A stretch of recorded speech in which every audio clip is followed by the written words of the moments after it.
श्री कृष्ण कहते हैं कि इंसान की सोच ही आपकी सबसे बड़ी पहचान, वरना दुनिया में एक नाम के अनेक इंसान। यदि आप किसी के साथ मित्रता नहीं कर सकते तो उसके साथ शत्रुता भी नहीं करना चाहिए। रिश्तों को निभाने के लिए वक्त निकालिए।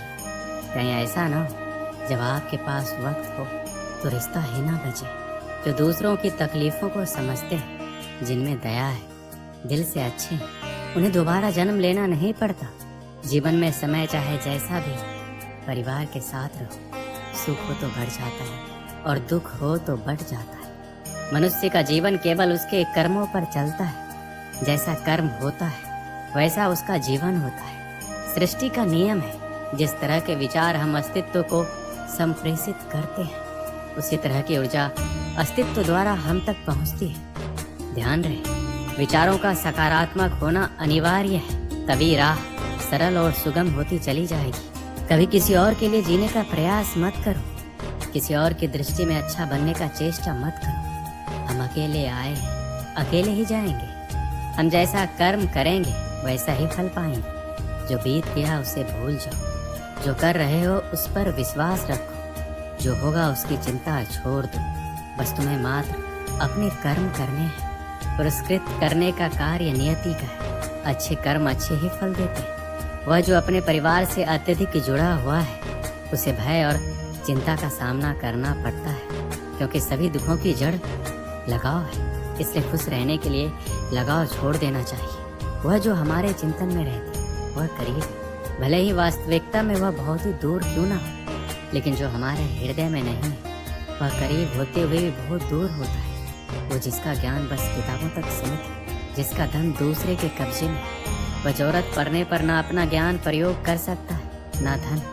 जो लोग परमात्मा तक पहुंचना चाहते हैं, उन्हें वाणी, मन, इंद्रियों की पवित्रता और एक दयालु हृदय की आवश्यकता होती है। लोगों को अपने सपने मत बताओ, बस उन्हें पूरा करके दिखाओ, क्योंकि लोग सुनना कम और देखना अधिक पसंद करते हैं। कामयाब व्यक्ति की सिर्फ चमक लोगों को दिखाई देती है।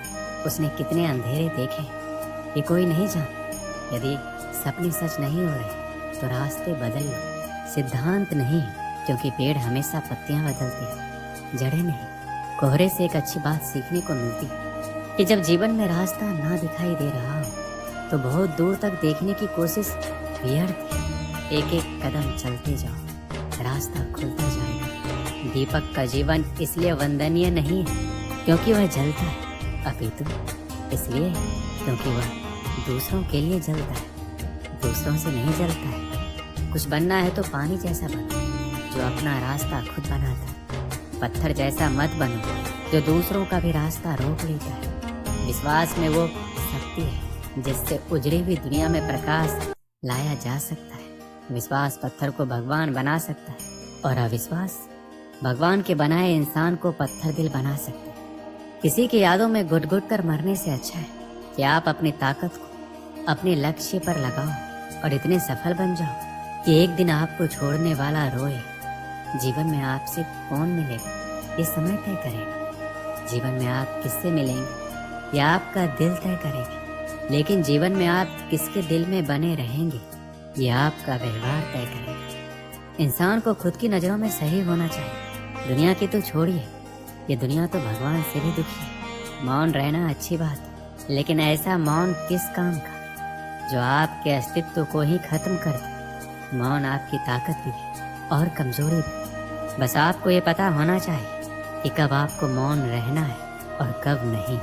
समय और जरूरत बदलते ही सबके चेहरे बेनकाब हो जाते। मैंने एक बुजुर्ग से पूछा, आज के समय में सच्ची इज्जत किसकी होती है? बुजुर्ग ने जवाब दिया, इज्जत किसी इंसान की नहीं होती, जरूरत की होती। जरूरत खत्म तो इज्जत खत्म। सबसे तेज वही चलता है जो अकेला चलता है, लेकिन दूर तक वही जाता है जो सबको साथ लेकर चलता है। परिस्थितियां जब विपरीत होती है तब व्यक्ति का प्रभाव और पैसा नहीं, स्वभाव और संबंध काम आते हैं। जिंदगी में सही लोगों की तलाश मत करो, आप स्वयं ही सही बन जाओ। क्या पता आपसे मिलकर शायद किसी की तलाश पूरी हो जाए। जिंदगी में ये जरूरी नहीं कि हर किसी के साथ रिश्ता हो, लेकिन ये जरूरी है कि जिनके साथ रिश्ते हो वो रिश्ते संभले रहे, वो रिश्ते अच्छे रहे। जैसे सूरज की किरण आते ही अंधेरा अपने आप दूर हो जाता है, वैसे ही ज्ञान की रोशनी होते ही जिंदगी की अज्ञानता के अंधेरे मिट जाते हैं। जिस तरह पैसे कमाना मुश्किल है, उसी तरह रिश्ते कमाना भी मुश्किल है। अगर दोनों को कमा लिया तो उसे संभाले रखना और भी मुश्किल है। जिंदगी में सच के साथ हमेशा चलते रहिए। यकीन मानिए, वक्त आपके साथ अपने आप चलने लगेगा। आज के समय में अपनी कमजोरियां किसी को पता नहीं चलने देना, क्योंकि लोग कमजोर दीवार को लात मारकर तोड़ने में भी मजा लेते हैं। जिंदगी में सफल बनने के लिए रास्तों के खपेरों से नहीं डरना है, रास्तों की धूल को भी गुलाल समझकर रास्ते में से गुजरना चाहिए। सच्चाई की राह पर चलते हुए भले ही अकेले पड़ जाएं, लेकिन इतना जरूर याद रखना कि सच्चाई की राह पर चलने वालों के साथ भगवान हमेशा होते हैं। जिंदगी में आपने कितनी कमाई की है, यह आपकी दौलत से नहीं, आपकी अंतिम यात्रा में आए भीड़ से पता चलती। जो चाहो वो मिल जाए, ये इत्तेफाक हो सकता है, लेकिन जो मिले उसे चाहने का नाम ही संतोष है। और जो लोग झूठ और बाहरी दुनिया के दिखावे में रहना चाहते हैं, उनके लिए सच को हजम करना बहुत कठिन होता है। बात चाहे कितनी भी कड़वी हो, लेकिन हमेशा सच को साफ कहो और मुंह पर कहो। जो तुम्हारा होगा वह बात को समझेगा, जो तुम्हें छोड़ दे वह तुम्हारा था ही नहीं। आंखों से हमें देखने की शक्ति मिलती है, लेकिन लोगों को देखकर परखने के लिए एक लंबे तजुर्बे की जरूरत होती है। कहते हैं दुआ कभी खाली नहीं जाती और बदुआ कभी पीछा नहीं छोड़ती। इसलिए आप जो बोएंगे वही लौट कर आपको मिलेगा। सच बोलने वालों की बातें तीखी और कड़वी जरूर होती है, लेकिन उन लोगों से कभी डरना नहीं चाहिए। एक अच्छा व्यक्ति हमेशा अपने शब्दों और कर्मों से ही जाना जाता है, अन्यथा अच्छी बातें तो पोस्टरों पर भी लिखी होती है। मुसीबत में अगर किसी से मदद मांगो तो सोच समझकर मांगना, क्योंकि मुसीबत थोड़ी देर के लिए होती है और एहसान जिंदगी भर का। जिंदगी के मजे लेना सीखो, वरना वक्त तो तुम्हारे मजे लेता ही रहेगा। दुनिया की सबसे अच्छी किताब हम स्वयं हैं। खुद को समझा लीजिए, सब समस्याओं का समाधान हो जाएगा। अपनी जिंदगी में हमेशा ऐसे लोगों को पसंद करो जिनका दिल चेहरे से ज्यादा खूबसूरत हो। किसी के आने या जाने से जिंदगी नहीं रुकती, बस जीने का अंदाज जरूर बदल जाता है। खुद को इतना कमजोर मत बनाओ कि तुमको किसी के एहसान की जरूरत पड़े। श्री कृष्ण कहते हैं, अंतकाल में जो मनुष्य मेरा स्मरण करते हुए देह त्याग करता है, वो मेरी शरण में आता है।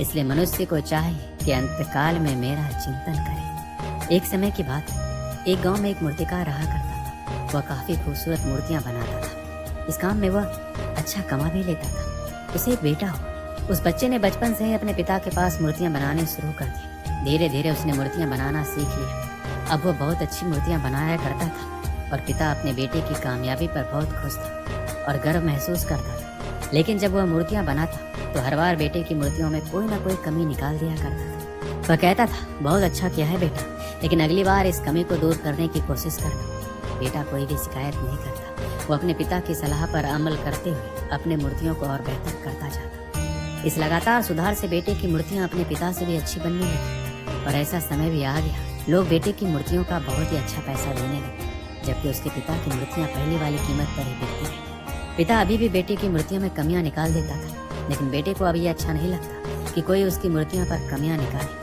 वो बिना मन के कमियों को स्वीकार करता था, लेकिन फिर भी अपनी मूर्तियों में सुधार कर ही देता था। एक दिन ऐसा भी आया जब बेटे के धैर्य ने जवाब दे दिया। पिता इस बार जब कमियां निकाल रहा था तो बेटा बोला, आप तो ऐसा कहते हैं जैसे आप बहुत ही बड़े मूर्तिकार हो। अगर आपको इतनी समझ होती तो आपकी मूर्तियां इतनी कम दाम में नहीं बिकती। मुझे नहीं लगता कि अब आपके सलाह की मुझे जरूरत है। मेरी मूर्तियां बिल्कुल ठीक है। पिता ने जब बेटे की यह बात सुनी तो उसने अपने बेटे को सलाह देना और उसकी मूर्तियों में कमियां निकालना बंद कर दिया। कुछ महीने तो वह लड़का खुश रहा, लेकिन फिर उसने ये महसूस किया कि लोग अब उसकी मूर्तियों की इतनी तारीफ नहीं किया करते जितनी पहले किया करते थे, और उसकी मूर्तियों के दाम भी बढ़ना बंद हो गए और उसकी बिक्री बहुत कम होने लगी। शुरू में तो बेटे को कुछ समझ नहीं आया, लेकिन फिर वह अपने पिताजी के पास गया और उनसे इस समस्या के बारे में सारी बात बताई। उसके पिताजी ने बेटे की बातों को बहुत शांति से सुना और जैसा कि उन्हें पहले से पता था, एक दिन ऐसा समय जरूर आएगा। बेटे ने इस बात को नोटिस किया और पूछा, क्या आप जानते थे कि ऐसा होने वाला है?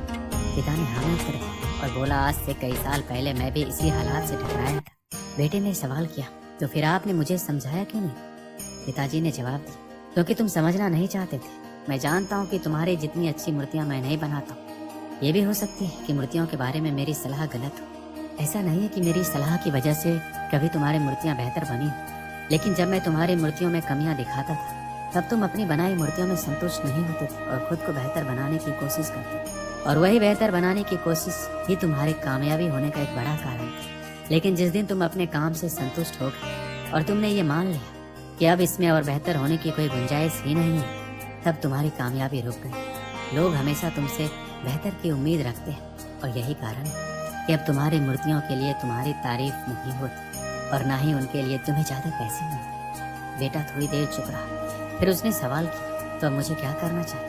पिता ने एक वाक्य में जवाब दिया, असंतुष्ट होना सीखो। मान लो कि तुम में हमेशा बेहतर होने की गुंजाइश बाकी है। यही एक बात तुम्हें हमेशा आगे बढ़ने के लिए प्रेरित करती रहेगी, तुम्हें हमेशा बेहतर बनाती रहेगी। इस कहानी से हमें क्या सीख मिलती है? इस संसार में कोई भी इंसान किसी भी काम में 100% उत्तम नहीं है। हर इंसान में कुछ न कुछ कमी जरूर है। हमें इस कमी को अपने अंदर तलाश करनी चाहिए और इससे बेहतर बनाने की कोशिश करनी चाहिए। और इस कमी को तलाश करने के लिए असंतुष्ट होना सीखना होगा, तभी जाकर हम अपने जीवन में आगे बढ़ सकते। दोस्तों, इस वीडियो में बस इतना। मिलते हैं अगली वीडियो में। अपना ख्याल रखिएगा। जय श्री कृष्ण।